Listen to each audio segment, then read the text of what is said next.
Menjadi seorang atlet tentu menghadirkan kebanggaan dalam diri, terlebih saat seorang atlet mampu mengharumkan nama Indonesia dengan berbagai medali juaranya. Berdasarkan sumber dari berbagai media, atlet dan mantan atlet mengaku tidak sejahtera secara keuangan. Ada juga yang membutuhkan pekerjaan untuk memenuhi kebutuhan mereka. Malah ada juga mantan atlet ternyata tidak memiliki dana pensiun sama sekali. Di antara para olahragawan itu, berikut kisah mantan atlet yang terlantar setelah pensiun.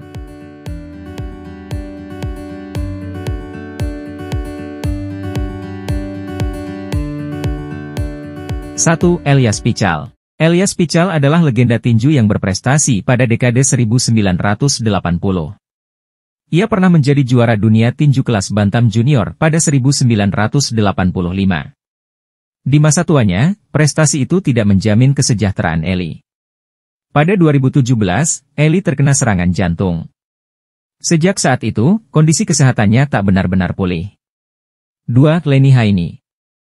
Leni Haini adalah mantan atlet dayung dari Jambi. Ia telah mencetak banyak prestasi di tingkat nasional dan internasional di masa mudanya. Setelah pensiun, Leni Haini terpaksa bekerja sebagai buruh cuci.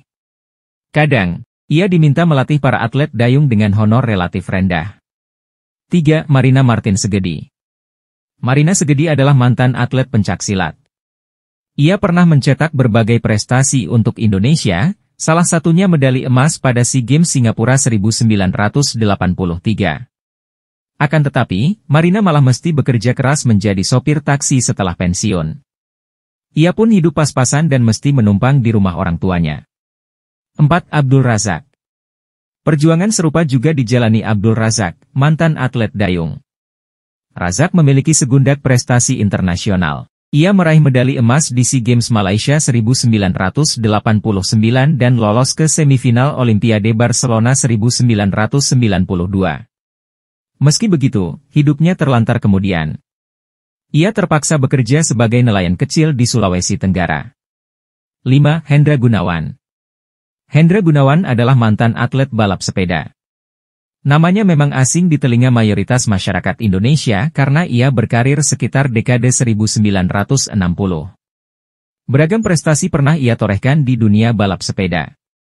Saat itu, Hendra telah mengalami kebutaan pada kedua matanya, sehingga mengganggu perekonomian keluarganya. 6. Denny Thios. Denny adalah mantan atlet angkat besi, powerlifting, asal Makassar, Sulawesi Selatan. Ia mendapat medali mengantongi beragam medali sepanjang 1992 hingga 1994. Setelah pensiun, ia menjadi tukang bubut besi dan hidup pas-pasan. Ia meneruskan pekerjaan ayahnya menjaga bengkel keluarga. 7. Marta Kase. Marta adalah mantan atlet lari asal Kupang, Nusa Tenggara Timur. Pada 1987, Marta mengharumkan nama Indonesia dengan meraih medali perak di SEA Games. Kini kehidupan Marta terlantar usai pensiun. Kabar terakhir menyebut, Marta menjadi penjual minuman botolan pada 2018. Ironisnya, ia malah dianiaya oleh penjaga keamanan GBK yang bertugas saat gelaran Asian Games dan Asian Para Games 2018.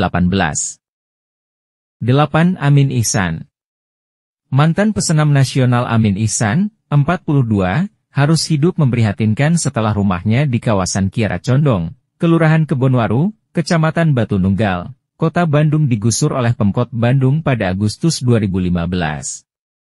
Untuk hidup, mantan pesenam yang pernah berada di urutan ke-7 kejuaraan dunia tahun 2003 di Tokyo, Jepang ini harus menjual barang-barang rongsokan dari sisa bangunan yang telah dirobohkan. Itulah sedikit kisah-kisah para mantan atlet terlantar itu tentu menimbulkan iba, meski terus-menerus muncul karena tak ada jaminan kesejahteraan bagi para olahragawan berprestasi itu. Semoga ke depan banyak pihak, pemerintahan maupun swasta untuk peduli kepada mereka-mereka yang pernah menorehkan prestasi, mengharumkan nama negeri Indonesia. Semoga